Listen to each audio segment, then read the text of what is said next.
Russell viper Lloris না কি Russell viper আমি পড়ে লেগে গাছ কাটতে হইছি।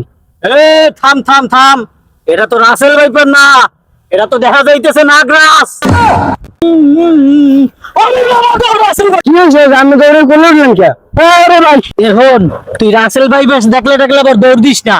এই রাসেল ভাইপার ধরলে কিন্তু 50,000 টাকা পুরস্কার। আমি দেখলে ল্যাপটপ দিব, তুই লাভ দিস না। ওই যে রাসেল ভাইপার আমাকে এই নাম তুই সপ্তাহে আমার দর্শক লাভ দিয়েছে কোলে। ওইছে ওস্তাদ প্রথমে একটু ভয় পেলাম, ওইছে তো রাসেল ভাইপার যাইতে আছে বিন্দাগান। আমার 20 বছরের অভিজ্ঞতায় কয় এইখানে একটা না একটা রাসেল ভাইপার আছে। হ্যাঁ আমি শিওর এখানে রাসেল ভাইপার আছে। এইতে আমি রাসেল ভাইপার গন্ধ পাইলাম। দূর কথা কি কইতাছেন? রাসেল ভাইপারে গন্ধমান সবাই দেন পাক মারলাম।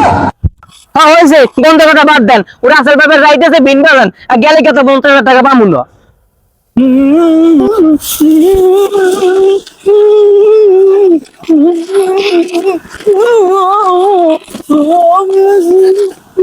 না এটা তো আসলে ওস্তাদের বিন্দাগান না, আমার ব্যাগে একটা প্লাস্টিকের সাপ আছে, বার করে পরীক্ষা করে দেখতে হবে।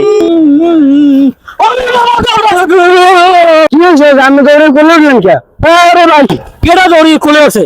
ও আমি দেখলাম আপনার কোমর শক্তি কিনা। রাসেল ভাইপার যদি আপনার কামড় দেয় আপনি টেকবেন কিনা পরীক্ষা করে দেখেন। আচ্ছা ভাই ফায়ার হলে রাসেল ভাইপার ধরতেছি। ওরে আমার চাপা বাস রোজা রাত দিয়ে করছে আমার যা আমি ডরাই না। এ বেটা তুই ধরিস না, আমি আগে পড়ছি রাসেল ভাইপার ধরতে। ওরে মেয়া আমি তো আসলে একটা ভন্ড, আমি এমনি পরীক্ষা করলাম যে আমি আসলে লাগে নকল, আমি তুমি একটা বাদ পার। আরে বেলা কি হয়েছে? তুই যে খেলনা সাপ দিছ আমি বুঝছি। দৌড় দিলেন কামনে? আমি দৌড় দি নাই। আরে হই না আমার ছোট ভাই সোয়া গাইছিল আর কোমরটা পরীক্ষা করতে গেছিলাম।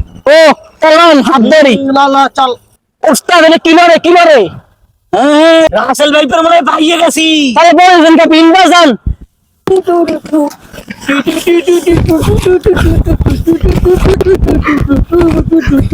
কেডা রে আমি টিটু করে রাসেল ভাইপার লরিস না কি রাসেল ভাইপার আমি পড়ে লেগে গাছ কাটতে হইছি। এ থাম থাম থাম, এটা তো রাসেল ভাইপার না, এটা তো দেখা যাইতেছে নাগরাজ। এ বস্তা বার কর এটা বস্তা ভরতে হইব। আরে ওস্তাদ এটা তো বড় নাগরাজ, এটা রে বস্তা ভরণ যাইতো না, এটা কাম করেন মন্ত্র কইয়া এটা ছোট সাপ বানাই দেন। শুয়ে মন্ত্র শু কালগু তরগু।